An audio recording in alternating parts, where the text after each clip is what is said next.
Good afternoon, everybody. Thank you so much for coming to join us. We are having a celebration today, Korea, Taiwan. There must be a holiday somewhere in here that I'm missing in the Chinese calendar or the Korean calendar. Oh, well, actually, my book, 99 Ways to Die, is set during the Double Nine Festival, which was Wednesday night, the ninth day of the ninth lunar month. Aha. I knew there was going to be something we could talk about.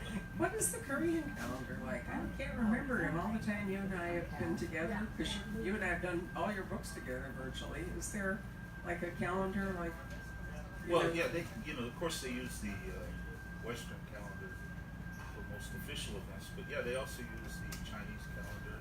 They use the Chinese calendar. That was Right, going to that's be my question. Is yeah, it? traditionally, and then some of the most important, probably the most important holiday is called Chuseok, which is like a Thanksgiving holiday, harvest Okay. holiday, and that's where people go back to visit their family, and that's based on the Chinese calendar. So you never know what day of the regular Western calendar it's going to be during the year. So now I'm really going to reveal my ignorance, and I don't know why I got into this just so I could look stupid. But what did the Japanese use? Because Korea was actually occupied by Japan more than China. Where does the Japanese calendar? Where is it the same? Korea was only occupied by Japan for 35 years. Well, I'm talking recently. So They're 5,000. They claim 5,000 years in their history. okay. So. So they were. Why would they use the Chinese calendar? I guess is really my question. Well, China has a huge influence on it, through Confucianism. Yeah. And before that, Buddhism. I should say before that, Buddhism. But basically, the Koreans and China. Kim Jong-un doesn't really trust the Chinese. His grandfather in the Korean War, the Chinese saved the North Koreans, but he waited till the very last minute because he didn't trust the Chinese. Koreans and Chinese have been fighting each other for millennia. Right. They haven't always agreed on things, and but yet culturally, China had a huge influence in the Korean language, which is very different from Chinese, totally different structure. A whole lot of words are Chinese-based or derived words, just like in English, a lot of our words are derived from Latin or Greek. Mm-hmm. It's a very similar situation.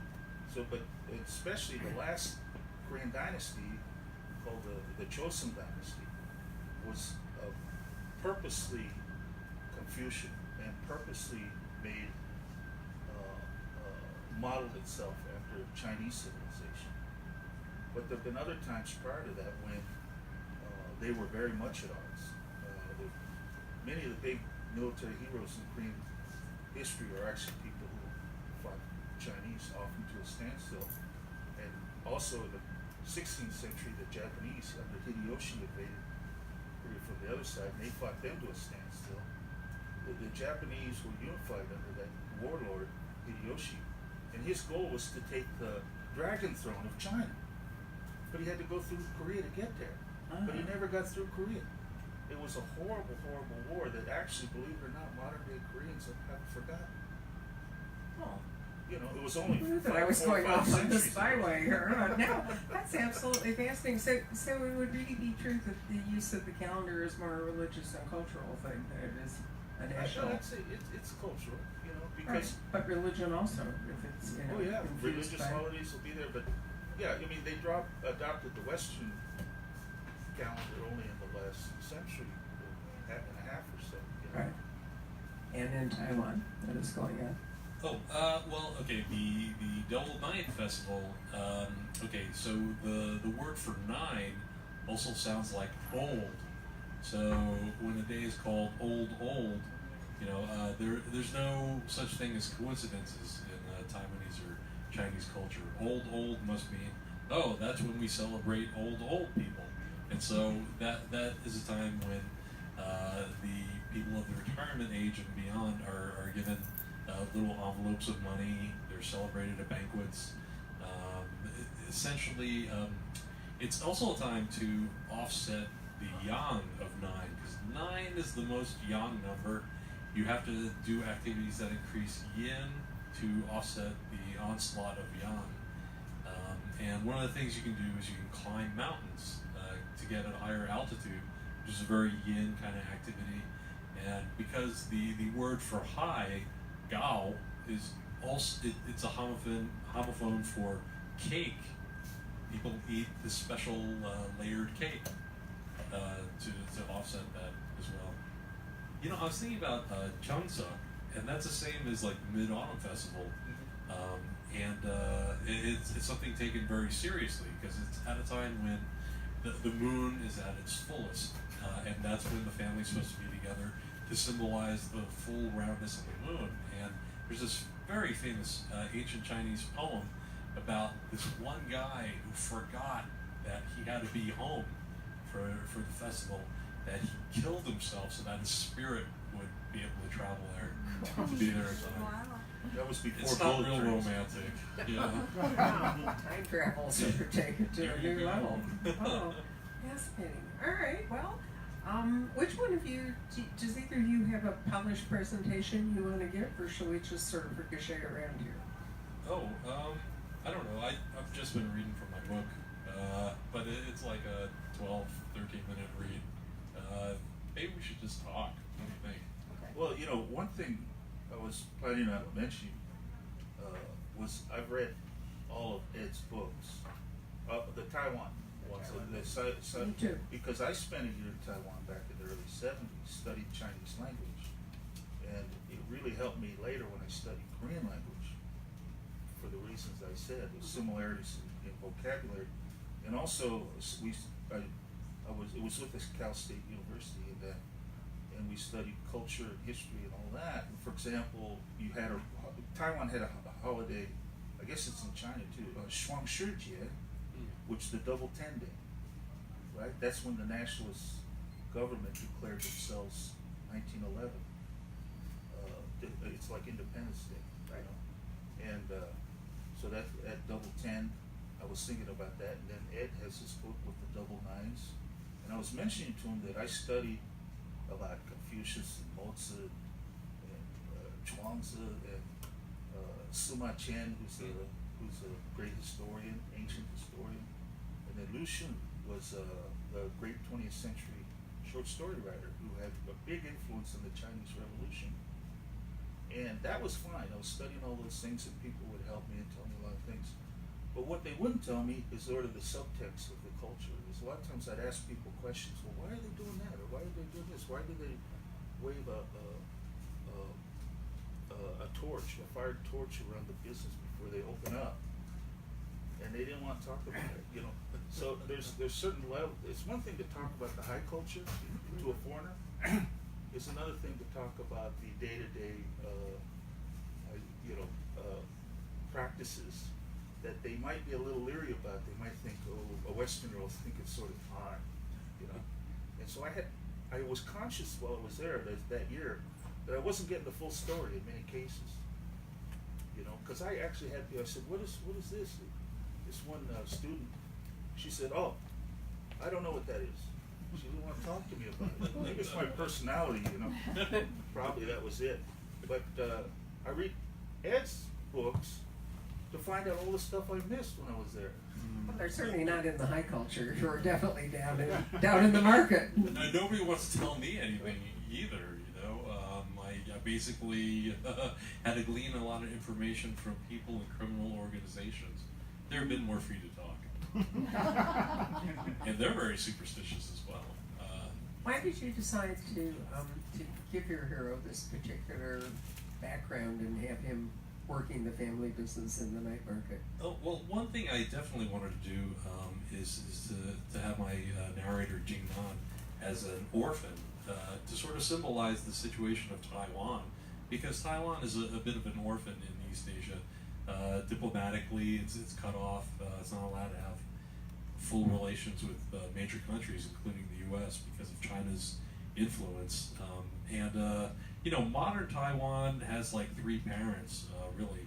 Like there's China, there's Japan through the colonial era, and the U.S. through many years of patronage. But that also makes it a bit like the most unique country I could think of in a lot of ways. I mean, just locally, it's probably Japan's closest ally in Asia. You know, all the other countries that fought with Japan in World War II still have lingering resentment, but not Taiwan. In fact, I kind of look up to Japan in a bit because after the Qing dynasty essentially administered Taiwan before handing it over to the Japanese, there was a lot of corruption. But when the Japanese came over, the Japanese sort of made it the showpiece colony to show the Western powers that, look, we can be good colonizers as well. And they modernized a lot of Taiwan. They built dams, they built roads, they eradicated malaria. And then after the Japanese, the Kuomintang came over, and there were a lot of really bad feelings about that and many years of martial law. There's this old saying in Taiwan, it's the Japanese were bad, but what happened after was worse. Martin, when you were talking about learning a language, I noticed that in this new book, the line George Sueño's ability to speak Korean takes a bigger role than in some of the other books. He's forced to communicate in Korean. I mean, he's always done that, but you make a big point of talking about how he studied the language and, even some pronunciations and some stuff. Why did you decide to do it in this book? Well, I think I mentioned as time goes by, he keeps getting better at it. Right. Because he keeps studying the language, he keeps increasing his vocabulary, he keeps, one thing he likes, and I like too, when I study a foreign language, I don't like to study it in the abstract.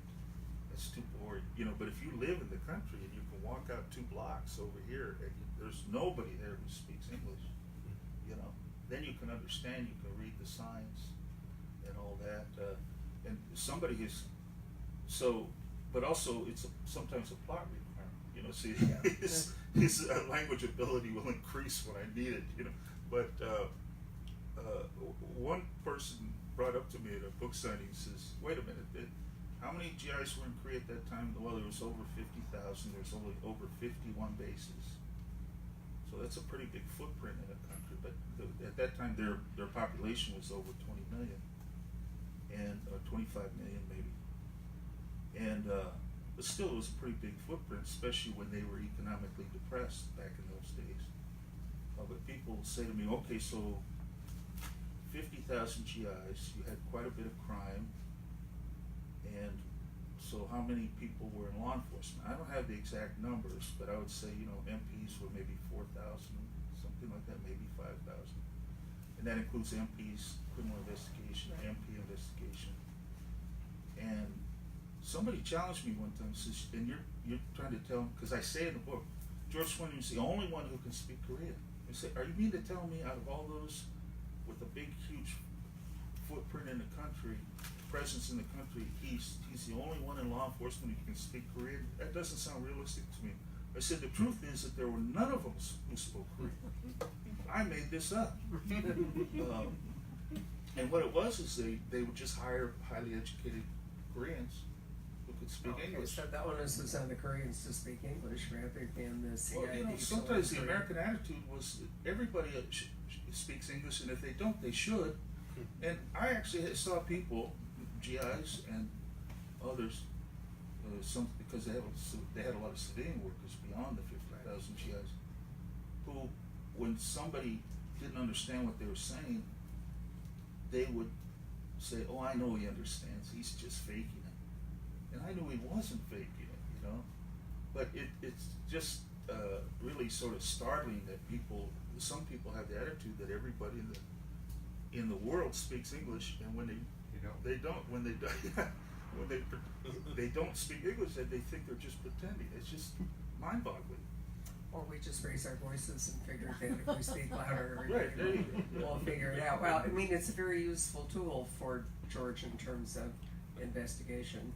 But I just happened to notice in this book that his ability to... But it's also resented by his superiors. They never particularly like when somebody beneath them in rank has a skill that they don't have, and a skill that they might have to rely on. And I even have a scene, I think it's in this book, where the provost marshal says something about, and he's reminded that Sueño can speak Korean. And he since you've been studying, how many units do you have? He said, oh, I have 18 semester credits from the Far East branch of University of Maryland, who had a contract with the military to teach over there. But he's the only GI who took any of those classes, and he had 6, 12, 18 units. Plus, after he finished those, he continued to study on his own. And the colonel asked him, well, you know, with disdain, like, what are you going to do with that? Well, he's assuming that He George says wants. if you were studying French or Right. German or something, he could understand it. But what are you going to do with Korean? You know, he thought it was a waste of time. It was interesting in the sense that there was no idea then that anybody from the 8th Army would stay on in Korea, that it was all going to be just a post and eventually it would wrap up. Well, and even they if would they go stayed home. on, there were people there civilians who worked there for 30, 40 years and never Yep. couldn't speak any. So in Taiwan, does everybody speak English? Actually, quite a few people do now in Taiwan. I mean, English is taught through 12th grade. Even if you don't graduate, you probably know English through hip hop or lyrics or films and stuff. There's a lot of travel, it seems to me, back and forth. I mean, I've met some people from Taiwan while traveling, met some in Vietnam, and just did a trip through the Danube River, and there was a group of 27 Taiwanese doctors and wives, and they do speak English, but together, when they were together, you know, they spoke, I'm assuming it's Chinese, right? Yeah. Is Taiwanese any different than Chinese, or is it just Chinese? Well, some Or is say it a dialect, because there's so many different Chinese? Yeah, I mean, how do you draw the line exactly between a dialect and a different language? I mean, one could argue Korean could be a dialect of Chinese.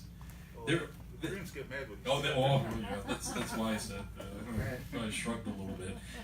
But there are some Chinese dialects that are like completely unintelligible from each other. So Taiwanese is very close to Fujianese, which is on the other coast of the Taiwan Strait. But you know, luckily for me, many people in Taiwan speak English because my Mandarin is awful.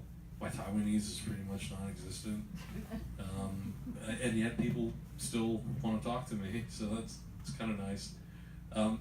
You know, I was just thinking about your experience, Martin, about people not wanting to talk about their personal histories or personal things, and like, you know, when I was doing research for these books, my parents wouldn't talk to me. You know, nobody in my family would wanted to talk anything about it. You know, but you know, I don't know if that's from like a Taiwanese culture kind of thing, or if it's an effect from all the years of martial law, where people just don't want to talk about anything close to them.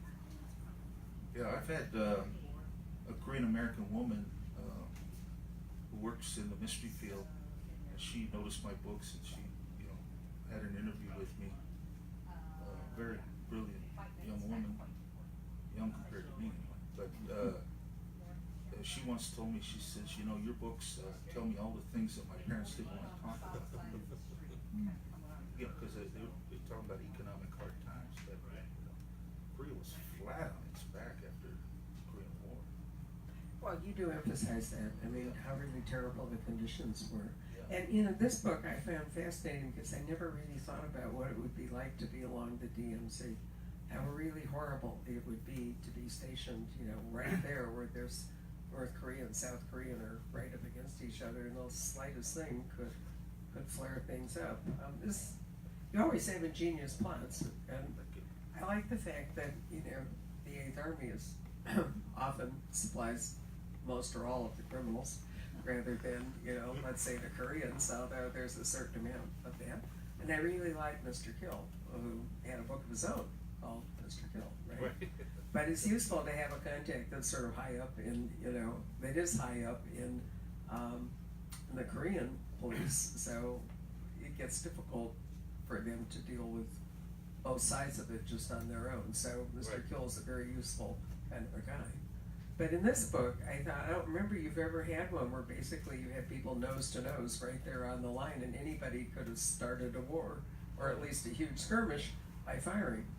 Oh yeah, I've been to the Joint Security Area, also called Panmunjom.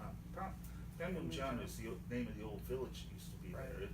It's That's a name from my childhood because I was in high school during the Well, the high school, junior high negotiations school. there lasted years, you know. And Yeah. meanwhile, they're fighting. Remember the old movie Pork Chop Hill? Yeah. And it was a book. I happened to see it about a couple of months ago on late night TV. You know, Yeah. I'm getting old. I can't sleep at night. And there's Gregory Peck and the magnificent battle scenes, and basically all they're doing is fighting to jockey for position in the negotiations. You know, so the GIs are wondering, why am I dying for this? You know, like he says, the South Korean government has been really good about showing their appreciation to Korean War vets. They've invited them back, given them and their spouses free plane ride, put them up in the hotels, take them on tours, treat them like kings, and take them to nightclubs, and shows. And they had a program like that lasted for years. As far as I know, it's still going, although most of the vets are getting really too old to travel. But they had that going for years, and they really mean it. Because, like at the end of the movie, Gregory Peck is, the battle's finally over, and he's saying, it may seem like, we fight for this hill and so many people die, but and then the next day the Chinese army takes it back. He says, but what they're really fighting for is the long-term freedom of millions of people. And the South Koreans believe that. And when I first went there, when I was 19, I actually had a middle-aged couple at a place I was staying. I was adventurous even then on my first tour, who actually said, thank you for keeping our country free, and bowed to me. I hadn't done anything. I was just, I was just a clerk. And the point is that they're very appreciative of it, at least the older generation. Younger people now are starting to get, maybe sometimes think, well, maybe it's the U.S. who's causing the problem and the division. Some people think that way. But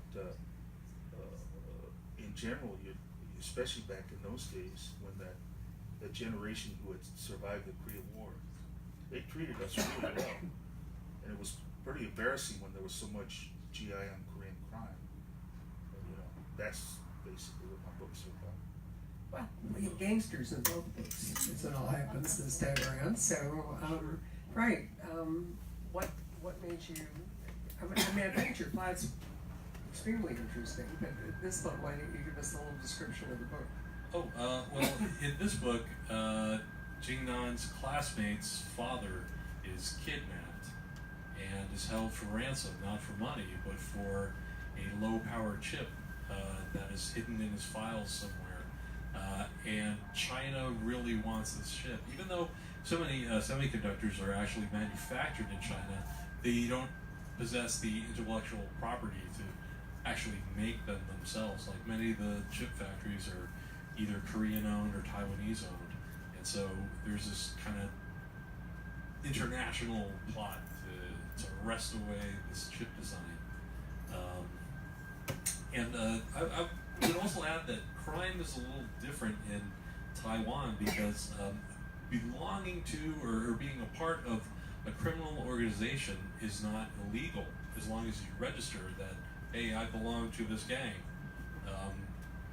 It's like that in Japan as well. Just because the organizations are so well integrated into the fabric of society that they operate legitimate businesses. It's sort of like labor unions on a different scale. Like the Times? No, are they really? The opposite of labor unions, which are only above board, completely. Maybe not.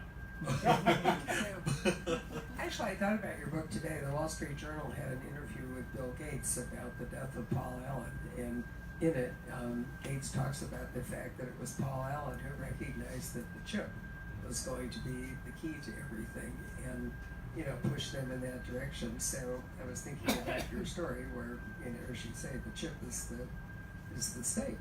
That's right. It's all about saving power. But one thing that might eclipse the chip after all these decades is moving to the cloud, where you actually can use rather low-powered devices and access everything that's in the cloud. Oh, Martin, I wanted to ask you something. Okay, Don't ask me about chips. No, it's not about chips. There is supposedly a deal between Taiwan and North Korea that neither country will acknowledge. And apparently, Taiwan pays North Korea to take its nuclear waste from its power plants. Have you heard about this at all? No, but my next novel will be about it. It's a really useful day for Martin. I can see that. Well, I mean, you know, here we send it to New Mexico or places that have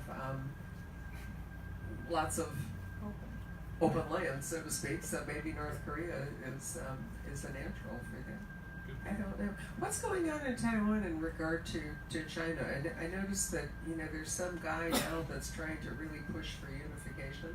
Some Taiwanese billionaire that's decided to.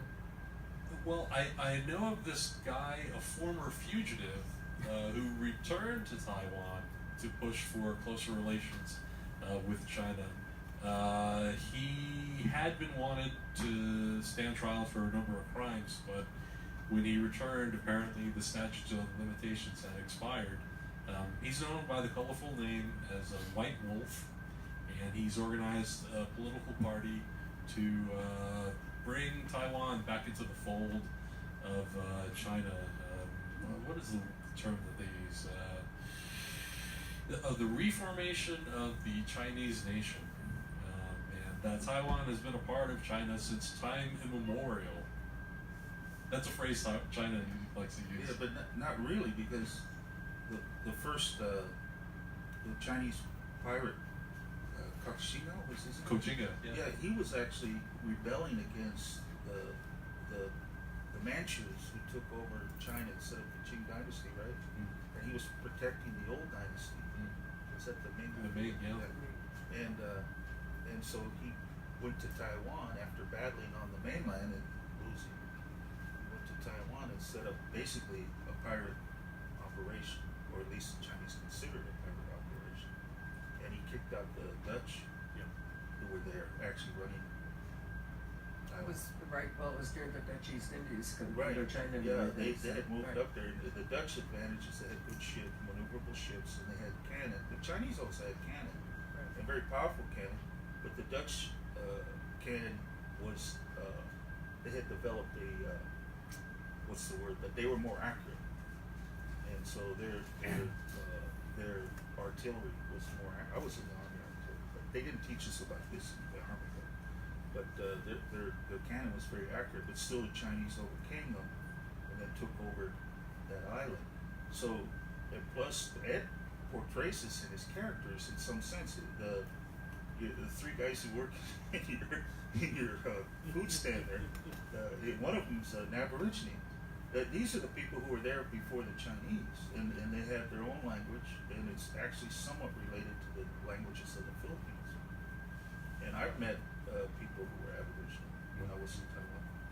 And so you got an Aborigine, you got a mainlander, Frankie's a mainlander, who most of them came to Taiwan in 1949, when they lost to the communists. Right. And then you got Jingnan, who's a Taiwanese.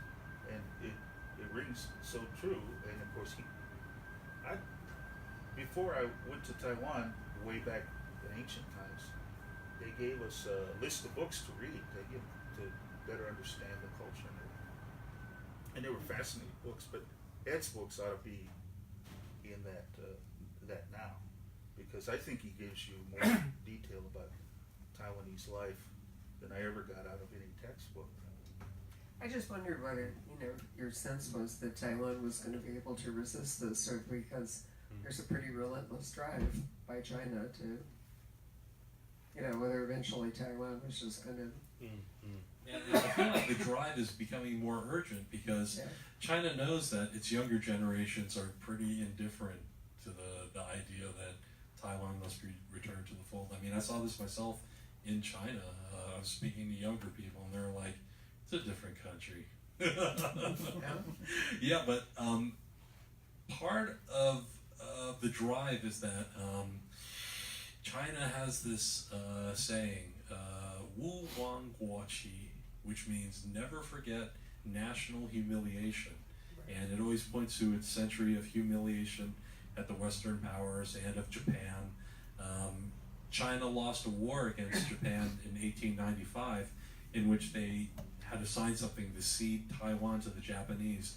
So Chinese people, older Chinese people, see the return of Taiwan as integral to righting the wrongs of that century of humiliation. I want to say something about the Taiwanese Aboriginals. It's very much a displaced culture and people, and the government tries things to help uplift Aborigines. And when I was in Taiwan, there was this program where they were training Aborigines how to operate their own night market stall so they could open their own businesses and stuff. So I remember the program was launched with much fanfare. Like the mayor of Taipei had been there to celebrate and stuff. So, but when I went there, most of the practice stalls were closed. There was only one open, and I was speaking to this woman, and she was like, "Nobody ever comes here. I just cook for the staff here and everything." And I When said, she says nobody, does she mean customers? No, or does yeah, she mean no customers. Aboriginal running them? "Oh, there were probably 6 Aborigines working there." Oh, okay. But she said no customers were coming in or anything. And I said, "Well, but you're learning something. Can't you open a stall later on?" And she said, "Well, in our culture, the family's supposed to be together at night. We're not supposed to be running a businesses." And I thought, oh my gosh, this is another government program with the best intentions that wasn't culturally sensitive and is training them for something that they don't even want to do. They didn't think about a day market as opposed to a night market? See, that you should have been on that council meeting. Well, it just seems an obvious question. What is the difference between the day market and the night market since this came up? Oh, well, the day market usually sells stuff that you need for cooking, like the raw vegetables and stuff. Fish market and that kind of thing? Sure. Yeah, produce stuff, stuff that you would cook at home, and some night market stalls actually shop there as well. And then around 4 or 5 o'clock, the stalls change and become, the full, fully cooked stall kind of business for tourists. So a night market is more about takeout or prepared food, and the day market is more about people shopping to cook at home? Oh yes, definitely. Oh, okay. What happens to goods? Do either markets sell consumer goods as opposed to food? Consumer goods. Because You mean I've been socks to, and stuff? In Cairo night markets, Uh-huh. for example, they're not selling food. They're selling, clothes Yeah. and all kinds of other stuff. So it's really more of a merchandise market than it is a food market, although there is food. Yeah, there is definitely merchandise stalls. There's the ironic T-shirt stall, Right. the iPod accessories stall, and yes, the sock stall. So in terms that we would think of, is this, people are eating out or takeout on a very large basis. In Vietnam, when this came up, when we were traveling there, a lot of the reason was that people didn't have enough cooking facilities. There was no refrigeration at home, so they couldn't really, buy stuff and take it home and keep it and all. So they tended to just eat on the street, and there wasn't really that sort of concept of the home kitchen. And Well, eating. in some neighborhoods there's like a communal outdoor kitchen Right. where everyone just cooks in the wok on an open fire, and just people just take their turns cooking at it. Yeah, but I mean, the concept of weekly shopping doesn't work out No, terribly daily. well It has to be if you daily. don't have, refrigeration at home and other stuff. So I wondered if the night market was sort of an artifact of that, that it was easier for people to cook out and eat the out. night markets actually grew out of temples because people would come to the temple, and then everybody gets hungry after listening to a long sermon or something. So that was when food stalls started popping up, and yeah, almost every current night market location, if you're willing to walk all the way to the center, you'll almost always still find the original temple. Yeah. Right, plus people brought food as gifts to the temple or Yeah. to the gods in the temple. Or to keep the kids chewing on something and quiet.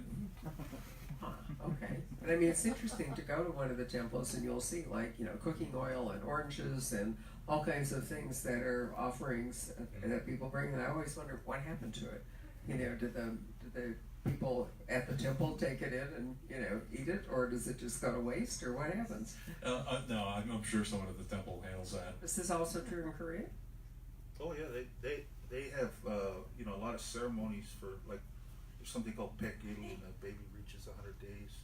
They'll put a lot of food out in front, you know, the big Korean pears, and little things that are similar to the Chinese mooncakes type things, you know, and little dumplings made of rice. None of which I like very much.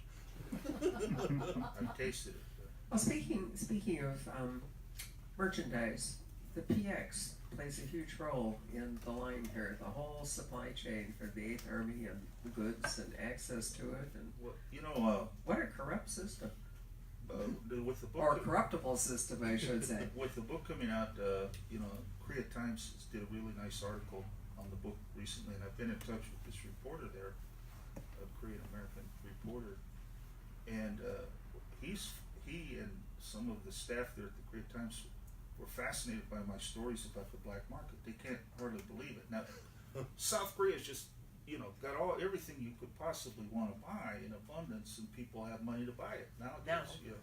And if you're a 30-something reporter, you have no concept of how poor people were back then. And that there weren't any goods, or at least no, local goods. There weren't. And as a matter of fact, I didn't know it then, but later in my readings and studies, I realized that Park Chung-hee, who was a dictator, he was unlike so many dictators in the world who basically suck the country dry, take all the money, and buy a chalet on the French Riviera, right, for them and their whole family. He took the money, and it was corrupt because they had the chaebol system, which friends of his, and they were rich guys who play golf together, but they would set up industry, shipbuilding, a lot of other big industry, and of course later they got into high-tech stuff. But what he was doing was he was keeping the people purposely poor, not because he wanted to, but he wanted to take the money and invest in you know, something that'll pay off in the future. Yeah, it was a Which horrible it did. parallel to Nikolai Ceausescu, who that was his rationale. Ceausescu was good buddies with Kim Il-sung in North Korea, but he couldn't have been buddies with Park Chung-hee. That's the Cold War, you know. Park Chung-hee used to sleep with a shotgun beneath his bed because the North Korean commandos came within, you know, 100 yards of his presidential mansion in 1967. So I found in the line that there was a much greater sense of, you know, impending confrontation and catastrophe. Some of your books, you know, It's constant, yeah. it's just kind of, but the focus of some of your books has not really been about nose to nose along the line. But this book, I thought, really, you know, raised the stakes in that sense, and you realize how hair trigger everything was. Oh, when you go there, you know, the North Korean guards are not only handpicked for being maybe a little bigger and stronger than the average North Korean, and they're all supposedly third-degree black belts in Taekwondo, but they can project so much hatred, you know. But they stare at you, and you're completely convinced that they want nothing more than to cut your throat right now, you know. I mean, it works, you know. They use the method acting, but I don't know if it's really acting. But yeah, the tension is so, and I was also in the artillery where we had forward opposition posts, and you can see the North Korean opposite, because so much of the military demarcation line, where the line was set up between the two armies at the end of the Korean War, it follows natural terrain, right? Which makes sense, you know. Terrain is so important in military battles. So, like, the one place I was at, you look across a ravine, like, and there's another replacement. We've got all this reinforcement and sandbags and stuff, and the North Koreans have the same thing, and they're looking at us through. The distance is about as far as if you have a good arm, you can throw a baseball, and they're over there staring at you. And also back at our fire base, you know, meanwhile back at the fire base, right, we have our guns, and they're aimed at North Korea. They're aimed at North Korea, and the gunner's job was, even in the middle of the Korean winter, we'd get through the radio and go hand to the guns new coordinates. So he'd have to go out there in the middle of the night, any hour, and recalibrate the gun to point it a little bit. Sometimes it's because of wind conditions. Sometimes it's because they move. You you know, the North Korean tank battalion. They used to run tank divisions.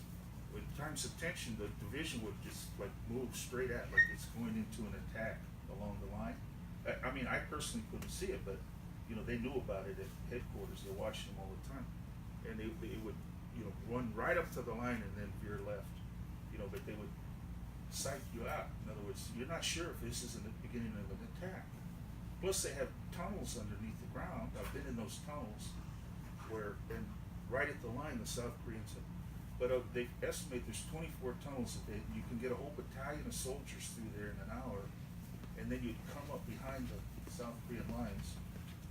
About 3 of those tunnels have been discovered, but most of them haven't been discovered. It's because it's harder to discover a tunnel than you think.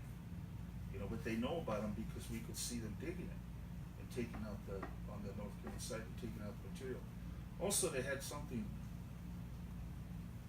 I don't remember the exact number, but the number 30,000 pops into my mind, that they had 30,000 little commando speedboats that are just big enough for 4, 5, 6 commandos. And the idea was that in an attack, they would go down the side, both sides of the Korean Peninsula, and then these guys would get behind the lines, destroy power plants, telephone plants, you know, attack police stations, fire stations, attack military bases. And that's like 30,000 small groups of highly trained commandos. And recently, the North Koreans, after all that, in our defensive maneuvers that we do with the North Koreans every year, and I've been involved in them, are completely defensive. What we practiced was leaving. You know, we didn't practice going north. I'm serious. And they're completely defensive. And yet recently, the North Koreans always said, oh, they're provocative. They've got so many things in the way their military is set up that are provocative, and yet they claim that we're provocative, which we're not, in my opinion. It's really surprising that it's But our lasted this president long. fell for that. Right? He called it provocative too and called them off. That's not disconcerting. Right. I guess He didn't get a briefing from me. part of my point, I just don't want to foam at the mouth. Part of my point was that many of your plots, while that's all in the background all the time, it's a serial killer going off here, or it's, something else. But this book really feeds upon, this particular tension and what it would be like to serve along that line. In a way that your other books have not. So I found that a really interesting relocation. Well, what it was is I had many different jobs and assignments at Korea. I had 5 different tours totaling 10 years, and I had different jobs, which is one of the reasons my military career was so undistinguished. I didn't really A lack of focus. Yeah. My main focus was going to Korea and studying Korean and studying the language because I just fell in love with the country, and it was the only way I could afford to go there was that, and also I was. But anyway, the point is that when I was in the artillery, I had these on-the-line experiences real close with the North Koreans, and we'd have to, at night, we'd do guard duty and we'd be armed because the North Korean commandos would come south. They have killed GIs, and they certainly killed a lot of South Korean soldiers. There's more South Korean soldiers than there are American soldiers along the line. But I always wanted to use that experience, that, the combat arms type, although I was never in combat, but we were prepared for combat every minute, but I wanted to use that type of experience, that on the line, in a story, but I never actually came up with the right kind of plot. I've had some short stories that had some elements of that, but this time, and I came up with the murder on JSA, and then things just started to develop. So it's not that I didn't want to. Well, no, I wasn't implying that. I just thought it was interesting, that you brought yet another aspect. But you're right. It is different from the stuff I've done before, because it's a closer.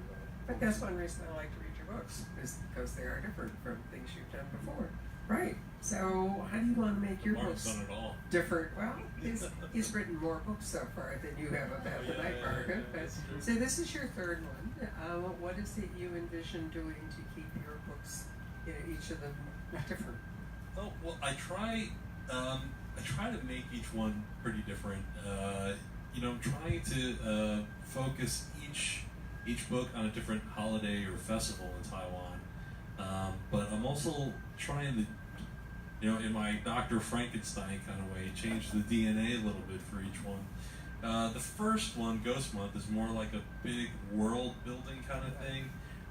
The second one, Incense, was like a slow burn kind of thing. I was very inspired by Charles Willeford's Sideswipe, in which nothing really happens until like 75% of the way through. Love Charles Willeford. And then the new book, 99 Ways, is more of an action kind of thing. Like some reviewer even referred to it as like, the whole plot is like there right on the first page. Someone getting kidnapped. So right now I'm doing something even more different. I'm not willing to share that yet, though. But it'll be different. Is it still on Taiwan? Yeah. Oh, yeah. Oh. Could you, unless he gets killed in this book. Oh. Uh-oh. Yeah. But you have a large supporting cast, so I suppose you could always drag some of them, some of them forward. I mean, Van Halen did bring in Sammy Hagar, right? Well, that's a fair analogy. I guess we could do that. Did any of you have questions that you'd like to ask about either book? Yeah, I have a question. Just the idea of having all the Korean heavyweights, especially prepared slowly. How do they feed them all when the rest of the country is so? Next question. So underdeveloped in terms of farming. The second question is Korea now, North Korea get into more into cyber work rather than just a bare knuckles approach, so to speak? Well, yeah, I understand North Korea uses cyber to make money. They've actually pulled off some of the biggest heists in history. It's just they're very creative about making money for the dear leader. But I didn't understand the first part of the question. First part, you have a lot of soldiers to feed who are specialists, with the rest of the country really malnourished. You mean the North Korean? Yes. Oh, well, Kim Jong-il, who's the current dictator's father, who passed away, he had a policy called Songun, which means first military. It comes from Chinese, right? Shenjun. Songun just means first military, which meant they were going to get fed first. But even during the famine in the 90s, they weren't all getting fed either. People were dying, and some of the soldiers left their bases, which is just unthinkable back, before they started to fall apart, really. When famine hits that bad, discipline breaks down, not just the military, but in all police and everything else. The soldiers were leaving their base and robbing civilians. Because they were so desperate. But yeah, the Songun, but now Kim Jong-un has changed that Songun policy. He's more to the Korean people's workers.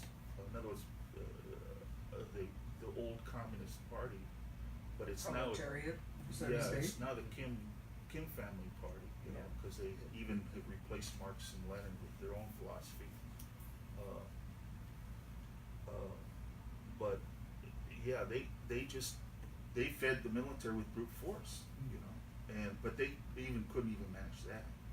There were soldiers who were starving, and then the people who were responsible for distributing rations and all that, they were very corrupt, and the whole thing broke down. That's why so many people were able to, through desperation, they went north to China, which is no bargain north of the river, but also through desperation, things just broke down. The guards at the border started to take bribes, and even some of them, the camp guards defected. There's one camp guard, who these horrible prison camps. He defected, and he said he lives in South Korea now, and he's been interviewed, and he said, the first thing they taught me when I went there, I was going to start being a guard, you know, he landed the job, was that everybody, and it's women and children in these camps too, not just, and he said, none of these people, the first thing to remember is none of these people are human beings. And that's how they treat them, you know, treated them horribly. Anyway, I don't want to get too much into that, make everybody upset, but yeah, it's just through brute force that they do. They manage to take care of the military. The military is, imagine how expensive the nuclear program has been in that country, and the people have suffered for it. It's astonishing that it's held up. Yeah, you wonder. I mean, you keep thinking, what would it take? You know, it's just total control. You know, it was based on Stalinist. The first Kim Il Sung was set up by the Russian army, and they handpicked him, by the way. And his son was born in Russia, and his first language was Russian. And he was Kim Il Sung was a major in the Soviet army, the Red Army, and they handpicked him. And one of the reasons they handpicked him because they didn't think too much of him. He didn't have his own political base. But what they did is they taught him the Stalinist techniques of controlling your population, you know, and helped set it up for him, and literally taught him what to do. Is have one secret police checking on the other group of secret police, checking on the other group of secret police, you know. So their control is astonishing. It's like beyond George Orwell. Well, it seems like we have two intractable problems in a sense, although Taiwan seems to be holding up better. But, you know, will Taiwan and China, you know, how will that go? And what will ever happen on the Korean Peninsula, which is not a natural division that we have at the moment, or haven't had since 1850, you know, whatever it was, too. Both sides want to reunite, but the North is, or the Kim family is only going to reunite under their terms. But I think his personal goal, from what I've read, his personal goal in life is to reunite Korea under his regime. But I can't imagine South Korea being willing to do that. Well, it's not going to be easy, but that's his goal. I mean, I think everything he does is geared towards that. But one of the things is he knows that if he managed to reunite them, even under a horrible regime, he'll be remembered in Korean history forever. Aren't the Chinese afraid of that? The powerhouse of the North and South? I believe they are. I believe they're, you know, the division suits them. Yeah. It's like having a rabbit pit bull in your front yard, you know. We had an interesting discussion with Ben Coase when he was here in June. One of the things he talked about was the incredibly unhealthy lifestyle of Dear Leader. That, you know, he's a person who really doesn't look slated for a long life. All of his habits are bad. Yeah, smokes and drinks. You know, he's overweight, he smokes, he drinks, he doesn't, whatever.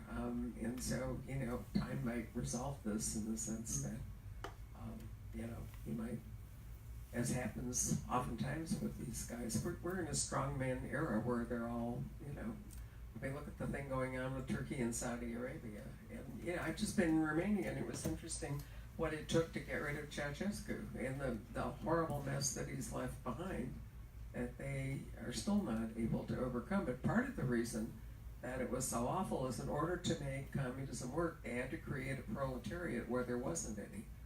And so they did awful things to the aristocratic and even the bourgeoisie. They built all these factories in order to give people jobs that were completely useless and never made any money. And now their problem is what to do with, you know, all of that. Those kinds of monolithic systems really don't work because they are contrary to human nature. And the question is, you know, how far does somebody have to go before the population rises up? Because Ceausescu used the same techniques that Kim is using, but eventually, one night, everybody said that's enough. Yeah, they stood him and his wife up against the wall and shot him. They did, absolutely. And there's a photo of the two of them looking incredulous. Yeah. You know, I mean, they really couldn't imagine that this was going to happen to them. It's really kind of an amazing photo. But it just went like that. There was this momentary trigger point, and they tried to escape. They got into a helicopter and flew out of the royal palace, but it didn't do any good. So you keep wondering, you know, what would it take for the North Koreans to say, you know, this is enough? I wish I knew. I wish we all knew. Right. You know, I saw this documentary on these people who are trying a real soft power change in North Korea. they put movies and music on USB drives and Right. bag them up and throw them over the border, and these are really appreciated in North Korea. You know, younger people like plug them into their computers and watch and listen to all this stuff that they can't usually because there's no internet. Well, one of the themes that I kept hearing in these former communist countries, the young people all want to move forward. The older people are still nostalgic for a time when everybody had a job, even if it was a crap job, and everybody had an apartment, even though it was awful, and everybody had health care, even though it didn't save you. And so the basic message we kept hearing from the young people is they're waiting for the older people to die because they've got to move past them, but so possibly that's the idea with North Korea is that the younger generation will eventually move past this whole, communist sort of stranglehold.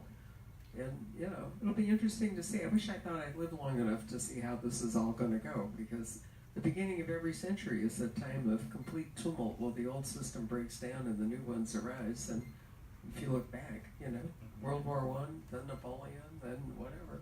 It's always that way. Well, yeah, when I first went to Korea in 1968, that the per capita caloric consumption, the average South Korean was less than the North Korean. And the reason was the North Koreans were doing pretty good because they were being subsidized by the Soviet Union. Right. Not just with money, but with petroleum, and plus the Soviet, because North Korea didn't have any natural petroleum of their own, but they would just ship it all in, and then the Soviet Union would buy a lot of minerals from them. But they were very consciously subsidizing their economy. And then when that went away, that was a point where things might have changed, but they didn't. Kim Jong-un, the current leader, when he killed his brother, had his brother murdered in Kuala Lumpur, I thought it was a completely logical move because there were people in China. He also killed his own uncle who had all kinds of contacts in the Chinese government and Chinese business and was himself a billionaire, they say. And plus he had naturally plenty of allies within the North Korean government, many of whom have been killed now by the young Kim dictator.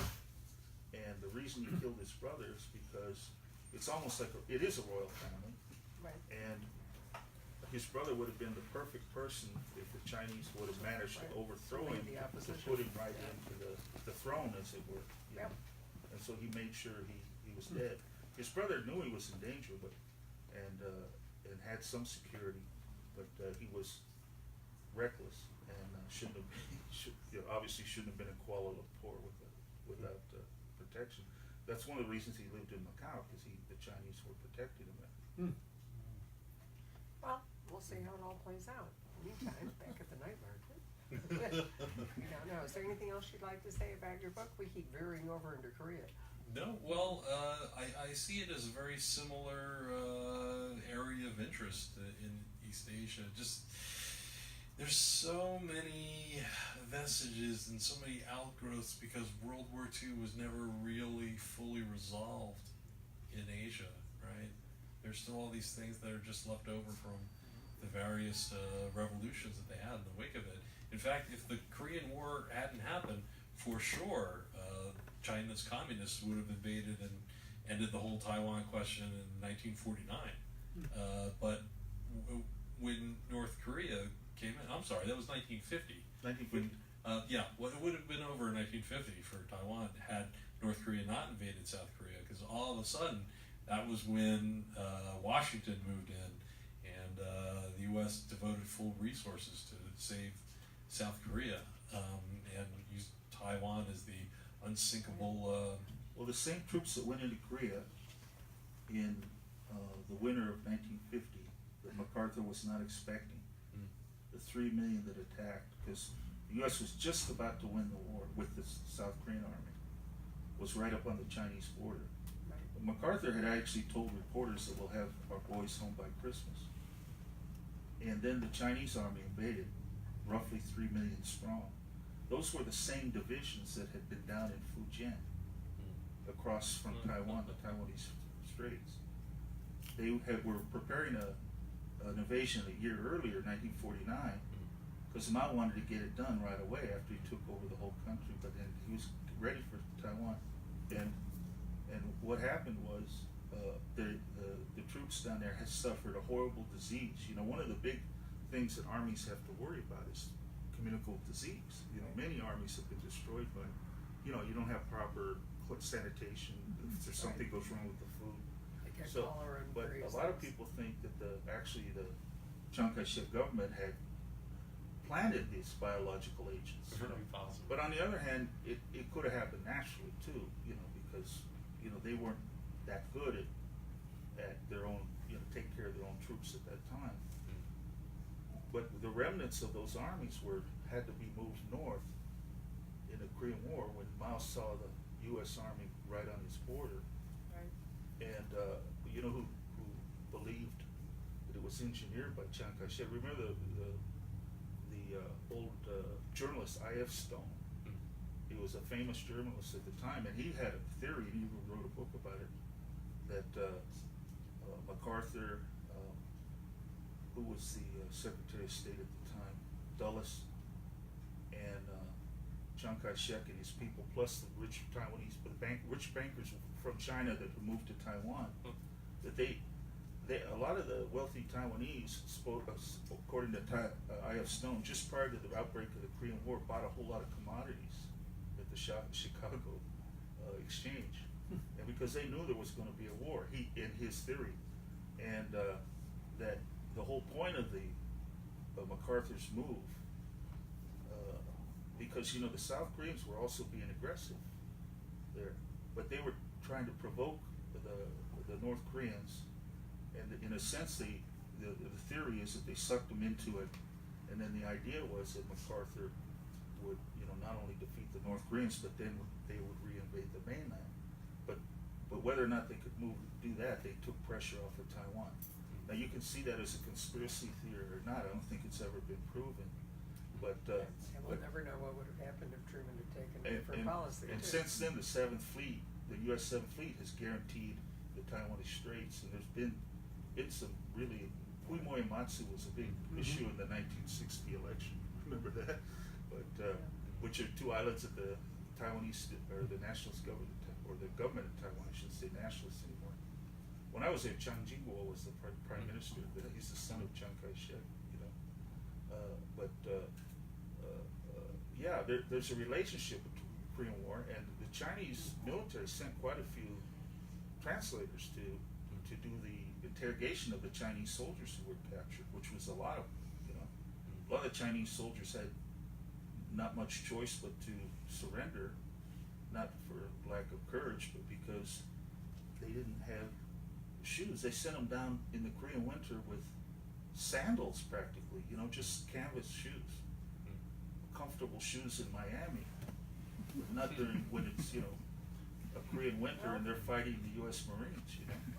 You know, there were quite a few Taiwanese who actually fought for the Red Army Really? in Korea. They're the so-called Three Army Men. These were men who were recruited to fight for Imperial Japan during World War II, and then after they were recruited by the nationalist Chinese to go fight in the mainland.